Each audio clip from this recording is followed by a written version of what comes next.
কিন্তু স্বাধীনতা পরবর্তী বাংলাদেশ, যেই দেশটি বিপুল সংখ্যক মূল্যবান জীবন, সম্পদ আর ইজ্জতের ত্যাগ কুরবানির বিনিময়ে অর্জিত হয়েছিল,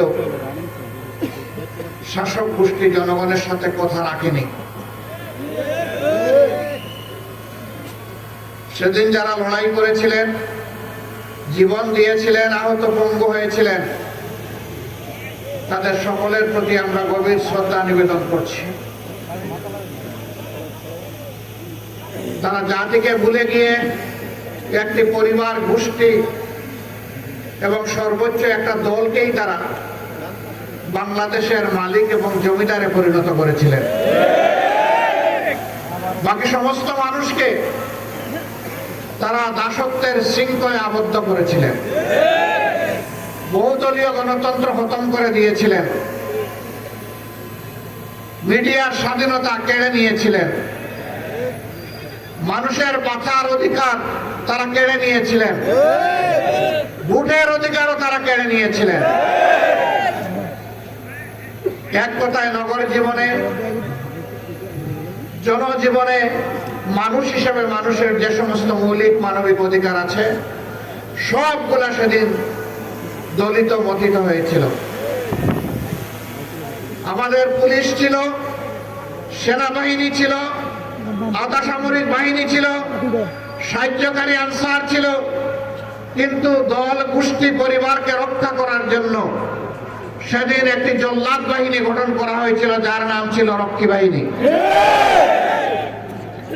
এই জল্লাদ বাহিনীর হাতে মানুষের জীবন, সম্পদ এবং ইজ্জতকে অবলীলায় তুলে দেওয়া হয়েছিল। যখন যাকে ইচ্ছা তাকে খুন করা হয়েছে, এ মানুষগুলার সামান্যতম বিচার পাওয়ার কোনো অধিকার সেদিন ছিল না। মা বোনদের ইজ্জত লুণ্ঠন করা হয়েছে। সম্ভ্রমশীল পরিবারের লোকেরা তাদের মেয়েদেরকে শিক্ষা প্রতিষ্ঠানে পাঠানো বন্ধ করে দিয়েছিল। ঘর থেকে মা বোনরা বের হতে চাইতেন না, এরকম একটা বিভীষিকাময় অবস্থা তৈরি করা হয়েছিল। মন্ত্রী, প্রধানমন্ত্রীর ছেলেরা ব্যাংক ডাকাতিতে লিপ্ত হয়েছিল। বাংলাদেশের জনগণের জন্য বিশ্ব থেকে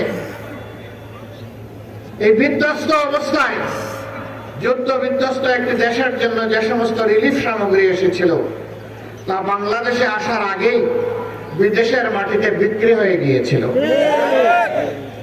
৭৪-এর দুর্ভিক্ষে লাখো লাখো মানুষ সারা বাংলায় হাটে, মাঠে, পথে, ঘাটে তাদের লাশ পড়ে থেকেছে। এই লাশ দাফন করার মতো কোনো ব্যবস্থা সেদিন ভালোভাবে ছিল না। সেদিন আঞ্জুমানে মফিদুল ইসলাম ঢাকার লাশগুলার দাফনের ব্যবস্থা করেছিল, কিন্তু সারা বাংলার চিত্র ছিল সম্পূর্ণ ভিন্ন। তারা সোনার বাংলা গড়ার ওয়াদা করে বাংলাকে শ্মশান বাংলায় পরিণত করেছিল।